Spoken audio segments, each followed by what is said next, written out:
Welcome. In this video, I'll show you how to log into Spotify with QR code. Alright, if you find this video helpful, please leave a like and subscribe to the channel for more such tutorials.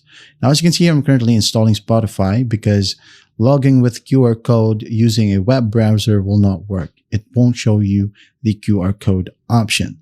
So you'll have to download Spotify from the Microsoft Store. Alright, I hope that's clear. So let's just wait for the installation process right here to finish. And then after that, we'll continue. So as you can see here, it's done. Click on open right here. And now you'll have the QR code. So here's what you need to do, right? So go ahead and open up camera, just like so. And then just point the camera onto the QR code itself. Now you'll have a Spotify.com right here. Just tap on it. Wait for it to load. I will open up your app. Tap on pair, wait a bit, and you're good to go. That's how simple it is to log into Spotify with QR code.